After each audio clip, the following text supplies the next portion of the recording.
नमस्कार दोस्तों। आज हम बात करेंगे भारत की गरीबी की कि भारत में गरीबी किस स्तर से है और गरीबी का क्या पैमाना है, गरीबों को कैसे नापते हैं। तो गरीबी के नापने के बहुत तरीके हैं जिन्हें भारतीय सरकार द्वारा या विश्व की अन्य एजेंसीज द्वारा इस तरह का किया जाता है। अब आप ये देखिए, भारत में गरीबी का जो स्तर है, यदि हम आज़ादी के पहले और आज़ादी के बाद की बात करें तो हम बहुत स्पष्ट तरीके से पाते हैं कि 1947 में भारत की जनसंख्या केवल 32 करोड़ थी, जिनमें 4 करोड़ लोग गरीब थे। इसका मतलब है कि भारत में जो उस समय गरीब लोग थे, उनकी संख्या देश की आबादी का 1/8 या 8वां हिस्सा था। इसका मतलब यह है कि वर्तमान दौर में आप इस गरीबी को देखें तो अगर स्पष्ट रूप से पाते हैं कि 140 करोड़ की आबादी आज है और 140 करोड़ में से करीब 80 करोड़ लोग ऐसे हैं जो 5 किलो अनाज पर आश्रित हैं। तो गरीबी के पैमाने को नापने के लिए बहुत तरह की टूल्स अपनाए जाते हैं, जिसमें एक खान पान का स्तर है कि कैलोरी के आधार पर आप कितना खाते हैं, कितनी आपकी कैलोरी की ज़रूरत है। आप 2000-2400 कैलोरी है। अच्छा, शहर और ग्रामीण परिवेश में भी अंतर है। इसके साथ साथ दुनिया की जो और दूसरी एजेंसी हैं, उनके द्वारा तय किए गए जो डाटा है वो भी अलग है, कई बार पैसे के आधार पे है। भारत में जो व्यक्ति $1.25 $1.25 कमाता है वो गरीब नहीं है, जो इसके ऊपर है। ऐसे ही अमेरिका की बात करें तो वहाँ लगभग $29 जो व्यक्ति कमाता है या खर्च करता है अपने ऊपर, वो गरीब नहीं है। अब इस बात को आप देखेंगे तो एक डिफरेंट वे में पाएंगे। अब भारत की गरीबी को देखने के लिए तो हाउस होल्ड कंजप्शन सर्वे आते हैं, वो बताते हैं कि भारत में गरीबी का स्तर क्या है। जब पीछे एक डाटा आया था 2011 में, उसके बाद 2017 में आना था, लेकिन क्या है कि 2011 के बाद फिर वो 2022-23 में आया, एक लंबे अरसे के बाद। उसका जो गणना करने का तरीका है वो एकदम डिफरेंट है। उसमें बहुत सारे पॉइंट इस तरह के लिए गए हैं कि उनसे हमें पता चलता है कि गरीबी का जो निर्धारण है वो अलग है। जो ये गुलाबी किताबें हैं इनमें अलग विवरण है और जो वास्तविकता है वो एकदम अलग है। यदि आप ज़मीन पर जाकर देखेंगे तो कुछ और पाएंगे। भारत में यदि यहाँ के राज्यों को देखें तो मेघालय, मध्य प्रदेश, उत्तर प्रदेश, बिहार, झारखंड, ये गरीब राज्य हैं जहाँ पर गरीबी का स्तर बहुत ज़्यादा है। ऐसे ही आप बात करेंगे कि भारत के जो हालात हैं उनके पीछे बहुत बड़े रीजन इस तरह के हैं कि जिन पर सरकार को काम करना चाहिए। अब ये देखिए, नेशनल फूड सिक्योरिटी कानून 2013 में लागू हुआ। इसके लागू होने के बाद हालात ये थे कि भारत की जो 67% आबादी थी उसको अनाज की भी सिक्योरिटी नहीं थी, उसे अनाज की आवश्यकता थी। इसके साथ साथ जो डाटा इस तरह के थे कि उन डाटा को सरकार कुछ बताती है और ज़मीन पर कुछ होते हैं। यदि आप उनके बीच में अंतर देखें तो आप ये पाते हैं कि भारत में आज़ादी के बाद अब तक थॉमस पिकेटी एक बड़े इकोनॉमिस्ट हैं, उन्होंने भी इस बारे में बताया था कि भारत में एक लंबे जो गैप है वो गैप दिखाई देता है। तो क्या हालात हैं उस तरह के। तो इन सब चीज़ों के विषय में जब हमें पता चलता है तो हालात बहुत गंभीर लगते हैं। कई बार ये लगता है कि हाँ, वास्तविकता है इसके पीछे। बाद में फिर आकर के वर्ल्ड हंगर इंडेक्स देखें आप, तो वर्ल्ड हंगर इंडेक्स में जो दुनिया के 125 देशों में 111वें स्थान पे भारत का नाम आता है। अच्छा, डाटा है, सही टूल जब काम करेंगे, जब आपके पास डाटा सही हो। अब डाटा के रूप में हम देखते हैं तो हमें हाउस होल्ड कंजप्शन जो सर्वे है उसके डाटा 2011 में आए थे। उसके बाद वो डाटा लंबे समय तक रहे, फिर 2022 में आए। तो आप ये पाएंगे कि इतने डाटा के बावजूद भी हालात इतने अच्छे नहीं हैं। यदि आप आगे देखें तो 2011 में जो डाटा आया था उसमें गरीबी बढ़ी थी। अच्छा, इसका जो सैम्पलिंग का तरीका है कि किस तरह हम गरीबी निकालते हैं, लोगों से डाटा लेते हैं, तो वो भी एकदम डिफरेंट है। लेकिन इसके बावजूद भी बहुत तरह की चीज़ें आई। अच्छा, एक और अजीब स्थिति है, मैं आपको बताऊं कि भारत स्टैटिस्टिक्स के मामले में, डाटा कलेक्शन के मामले में, डाटा सैम्पलिंग के मामले में वर्ल्ड लीडर रहा है। कभी आपने नाम सुना होगा पीसी महालनोबिस। वो एक ऐसे स्टैटिस्टिशियन थे जिन्होंने भारत के जो आंकड़े हैं उनको दुनिया में एक साख प्रदान की और भारत के आंकड़ों को बहुत सम्मान से देखा जाता था। अभी पिछले कुछ समय से भारतीय आंकड़ों की जो एक विश्वसनीयता है, जो उनकी साख है, वो लगातार गिर रही है। जिस तरह चाइना के जो डाटा हैं उन पर बहुत ज़्यादा भरोसा नहीं किया जाता, हम भी कुछ उसी रूप में चल रही हैं। भारत स्टैटिस्टिक्स के मामले में वर्ल्ड लीडर रहा है, उसके पीछे बहुत सारे कारण हैं। हम लोगों ने भारत में बहुत ईमानदारी और पारदर्शिता के साथ काम किया है। अब आप ये देखो, गरीबी के जब आंकड़े स्पष्ट रूप से दिखाई नहीं देते तो गरीबी कैसे दूर होगी। अब आप एक बहुत सिंपल वे में देखिए, 2011 से 2024 के बीच में मजदूरी दर का बढ़ोतरी नहीं हो पाई है। ये कितनी बड़ी विडंबना है। अभी 4 रोज पहले की बात है जब कह रहे हैं कि हमने केवल और केवल, वो भी सेंट्रल गवर्नमेंट के, इसमें स्टेट गवर्नमेंट के जितने ठेके हैं उनके लिए नहीं है या बाकी के लिए ठेके नहीं है, तो उसमें 20,000 21,000 रुपये मंथली की बात की है। लेकिन वो किसके लिए है? केवल और केवल जो सेंट्रल गवर्नमेंट के द्वारा पोषित कार्य हैं, योजनाएं हैं, परियोजनाएं हैं। अब आप ये देखिए, हमारे यहाँ मनरेगा आई। मनरेगा क्या थी? मनरेगा एक गारंटी है, एक स्कीम नहीं है। वो गारंटी देती है कि एक आम से आम व्यक्ति को जिसके पास रोजगार नहीं है उसे 100 दिन का रोजगार दिया जाए। मनरेगा में आप ये देखिए कि 2005 में आया, इसके बाद ये 100 दिन के रोजगार की बात थी। इसमें राइट टू लाइफ की बात थी, जो अनुच्छेद 21 में आती है, जो डिग्निटी की बात करती, व्यक्ति को गरिमापूर्ण जीवन जीने का अधिकार है, तो उसी के लिए उसे रोजगार का भी एक अधिकार दिया गया और वो एक गारंटी के तौर पे दी गई कि सरकार इस बारे में खुद जिम्मेदार होगी, उसे 100 दिन का कार्य दिया जाए। लेकिन आप देख रहे हैं 30, 35, 40 दिन के रोजगार हैं पूरे साल में। क्या संभावना है? वर्षों बीत जाते हैं, जो मनरेगा में मजदूरी दी जाती है उसके दर नहीं बढ़ते। अच्छा, एक और बड़ी अच्छी बात थी मनरेगा की। मनरेगा सेंटर से पैसा जुड़वाता था, लेकिन मनरेगा एक इतनी शानदार योजना थी जिसमें ग्रामीण स्तर पर लोग खुद तय करते थे। उसमें किसी शासन की बात नहीं थी। ग्राम प्रधान, ग्राम पंचायत मिलकर के तय करते थे कि हमें गांव में करना क्या है। लेकिन क्या है, उसका क्या लाभ हुआ जब वहाँ पैसे ही नहीं जाएंगे। यहाँ तक कि मनरेगा इस तरह की योजना है कि यदि कोई व्यक्ति किसी का प्राइवेट वर्क है तो उसमें भी काम कराया जा सकता है, ताकि वहाँ से वो अपना उत्पादन कर सके। उसका खेत ऊंचा नीचा है, ऊबड़ खाबड़ है, लेकिन वो योजना कहाँ चली गई, आप ये सोचिए। अब आप ये देखिए, मनरेगा एक पूरी तरह से आत्मनिर्भरता की बात थी और ग्रामीण स्तर पर लोगों को पोषित करने की, पैसे से पोषित करने की योजना थी। वो पैसा इस तरह का था कि वो ग्रामीण स्तर पर जो लोगों की खरीदने की क्षमता नहीं है, वो मनी सर्कुलेशन, वो पैसा जमीन पे जाए और जब उन्हें 100 दिन का रोजगार मिलेगा, एक परिवार में 4 मेंबर है जो कार्य कर सकते हैं, कार्य क्षमता से लेस हैं, उन लोगों को 4 दिन की जो रोजगारी है वो मिले, उसके बाद काम होना शुरू हो जाए। लेकिन उसमें हुआ क्या है, आप ये देखिए, वो जब धीरे धीरे उस योजना को पूरी तरह से बर्बाद किया जा रहा है। हालांकि हमारे माननीय प्रधानमंत्री तो कई बार ये कह चुके हैं कि मनरेगा तो पता नहीं किस किस की विफलताओं के स्मारक हैं। तो इस तरह की योजनाएं काम करनी चाहिए। शहरी रोजगार को लेकर के भी हमें शहर में भी एक मनरेगा की ज़रूरत है, ताकि लोगों की जेब में पैसा पहुंचे। जहां ये जो थॉमस पिकेटी का पीछे आया, ऑक्सफैम की रिपोर्ट आई, वो लगातार ये बता रही है कि गरीब गरीब होता जा रहा, धनी धनी होता जा रहा है। भारत के कितने लोग हैं आप उन्हें देखिए, 73% कमाई कितने लोगों के हाथ में है, 20% प्रॉपर्टी कितने लोगों के हाथ में। तो आप यदि बहुत गहराई से इन डाटा के बारे में बात करें या सोचें, देखें, तो आप ये पाएंगे कि गरीबी को भारत में चिरस्थायी बनाने का पूरा कार्यक्रम जारी है और कहीं से भी इनकी कोई नीयत ऐसी दिखाई नहीं दे रही कि ये इस पर काम कर सकें। अब आप ये देखिए, जो नरेगा का बजट है, मनरेगा कहते हैं, पिछले 10 सालों में सबसे कम बजट दिया गया। वो तो कोरोना के पीरियड में आपने देखा लगभग वो 1.5 लाख करोड़ रुपए पहुंचा।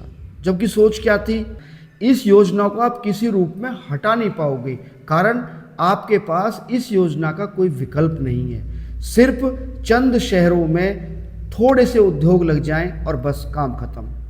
आज भी लोग खपरेल के मकानों में रहते हैं। आप गंगा और यमुना के आसपास के ग्रामों में रहने वाले लोगों को देखिए, जो निचले पिछड़ी जाति के, दलित जाति के लोग, उनकी आर्थिक स्थिति देखिए। आज भी उनके पास भरपेट भोजन नहीं है। 80 करोड़ लोगों को जो भोजन दिया जा रहा है, वो क्यों दिया जा रहा है? उसके पीछे क्या है? कोई रईसी की योजना है क्या? यह लोगों को रईस बनाने का, धनी बनाने की कोई योजना है ये केवल और केवल यथास्थिति को बनाए रखना चाहते हैं। यथास्थिति जैसी है ऐसी चलती रहे। भूखे लोग क्रांति कर देते हैं, लेकिन ये भूखे ना रहें, ये सिर्फ गुणगान करें और समय से वोट डालते रहें और अपना जैसे भी जिंदा हैं वो जीते रहें। इस तरह की योजनाएं काम नहीं करेंगी। इस देश को बेहतर रूप में आपको लाना है तो उसके लिए कुछ और अलग तरह से काम करने पड़ेंगे, लेकिन क्या है, सरकार इस बारे में नहीं सोच पाती है। अब आप ये देखिए, जो बजट में नहीं मिल पाता है, शुरुआत में आप देखिए जब ये योजना चली 5-6 में, लगभग 3 साल के करीब इस योजना ने जो काम करना था वो शुरुआत की थी, इनिशिएटिव लिया गया था, एक पायलट प्रोजेक्ट के तौर पर काम कर रही थी। लेकिन इसके बाद जब ये 8 से लेकर 12-13 तक इस योजना ने बहुत काम किया, लोगों को रोजगार से लैस किया। लेकिन फिर उसके बाद अब पिछले 10 साल देख लिए, पिछले 10 साल में इस योजना को बर्बाद किया जा रहा है।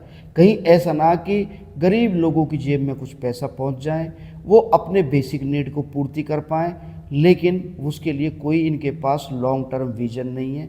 बहुत स्पष्ट मानना है। अब आप ये देखिए, लगातार जितनी भी इससे संबंधित चीज़ें बनाई गई, कमेटी बनाई गई, वो कमेटी ये रिपोर्ट देती रही कि भारत में कम से कम 375 रुपये पर डे के हिसाब से लोगों को रोजंदारी दी जाए। लेकिन हो क्या रहा है, लंबा अरसा हो गया 375 रुपये पर डे भी नहीं दिया जा रहा है, जबकि 100 दिन की बात थी, महंगाई भत्ते के साथ जो महंगाई दर होती है उसके साथ जोड़ने की बात थी। लेकिन क्या हुआ, अभी पीछे एक कमेटी आई थी, एक्सपर्ट कमेटी ऑन वेजेस वाली जो थी, ये मिनिस्ट्री ऑफ लेबर एंड ये एम्प्लॉयमेंट को लेकर के थी। अब इसमें 375 रुपये का पर डे का दिया। अब वो भी सिर्फ रिकमेंडेशन ही है, तो मुझे नहीं लगता कि इसमें कोई बहुत अच्छी स्थिति है। इससे पहले 2019 में एक अनूप सतपथी कमेटी बनी थी, उसमें मिनिमम वेजेस की बात थी कि मनरेगा में कम से कम क्या मजदूरी दी जाए। अब डिफरेंट स्टेट में डिफरेंट उसकी दर हैं, इससे काम नहीं चलना। आप ये समझ लीजिए, गरीबी मिटाने का इससे कोई भी किसी तरह की कोई व्यवस्था दिखाई नहीं देती है।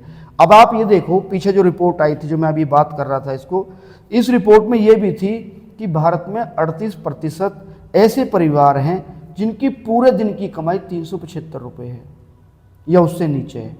सोचिए, एक व्यक्ति की नहीं है, एक परिवार में पति पत्नी हो सकते हैं, जो युवा भी हो सकते हैं, बुजुर्ग भी हो सकते हैं, बुजुर्ग है तो उनके और 4 बच्चे हो सकते हैं।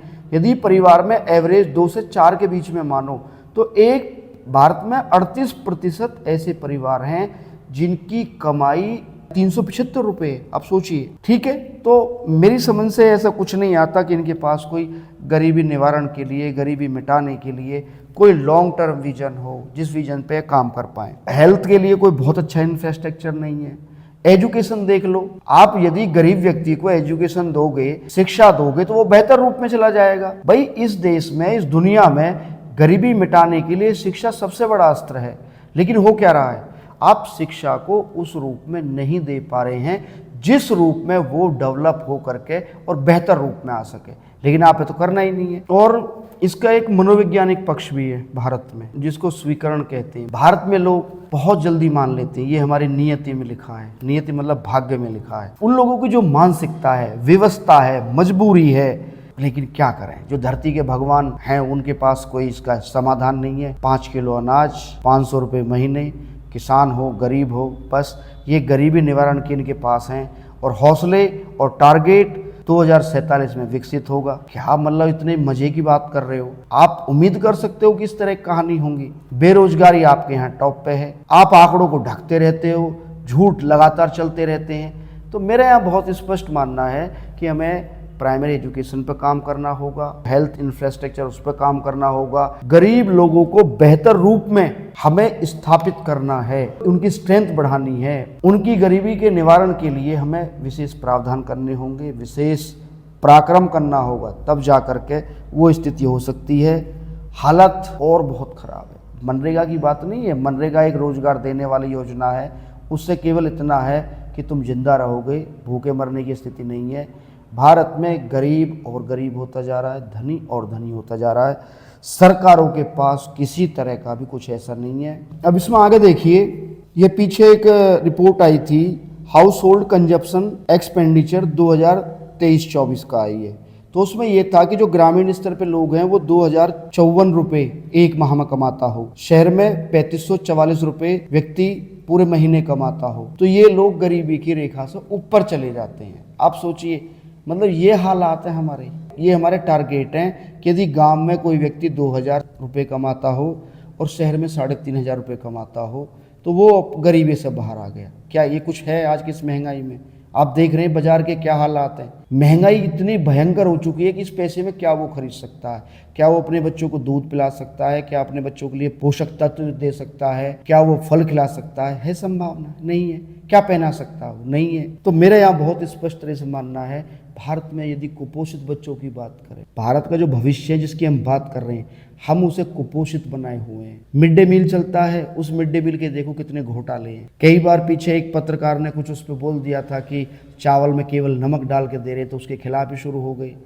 तो ये किल द मैसेंजर वाली स्थिति है कि जो सही रूप में सरकार को बताए, खबर दे कि ये हालात हैं आपके।